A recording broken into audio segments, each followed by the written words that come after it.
અચ્છા sir, જયરા જાહીરના farm હાઉસનો video viral થયો હતો, તેમાં પણ આ કેસના 2 આરોપી ત્યાં બેઠા છે. આ કાવતરું સમગ્ર ક્યાંથી ઘડાયું હતું સાહેબ? એ કાવતરાની ટોટલ તપાસ અમે જ્યાં હજી થોડી વાર લાગશે, અમારે પુરાવાઓ અને ટેકનિકલ ડિટેલ્સની સાથે પછી તમને સિલસિલાબંધ હકીકતો અમે તમને પછી જ આપી શકીશું. અચ્છા સર, કેટલો ટાઈમમાં વિગત આ મીડિયાને આપશો સામે? ડેડલાઇન નહીં કહી શકાય. ઓકે સાહેબ, હવે ખાસ કરીને આજે તમે જ્યારે ખુલાસો કર્યો છે, જયરા જાહીર આરોપી બને છે, બંને સમાજ વચ્ચે વયમનસ્ય હવે ઊભું ન થાય તેને લઈને ભાવનગર પોલીસનો શું રોલ રહેશે? જો ન્યાયિક તપાસ અમે કરી રહ્યા છીએ, એસઆઈટીએ ન્યાયિક તપાસ કરી છે, તમામ પુરાવો પણ ધ્યાને લીધા છે.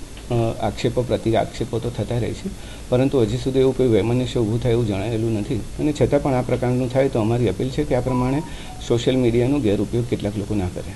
સર, એવી પણ આજ સવારથી ચર્ચા ચાલી રહી છે, કોળી સમાજ છે તે 1 તારીખે મહાસંમેલન બોલાવે છે, જેને લઈને આજે એસઆઈટીને સરકાર દ્વારા આદેશ આપવામાં આવ્યા છે કે જયરા જાહીર સામે પૂરતા પુરાવા હોય તો તેની ધરપકડ કરવી. મેં પહેલાં જ જણાવ્યું કે એસઆઈટીનું કામ સઘન તપાસનું હતું, ઓબ્જેક્ટિવિટી તપાસમાં રહી એના માટે અમે કામ કરતા હતા. અને એટલા જ માટે લોકલ પોલીસની સામાજિક પરિસ્થિતિનું આકલન કરી એમને ફ્રી રાખવામાં આવી હતી અને અમારા તપાસના તથ્યો પર અમારું આધારિત હતું.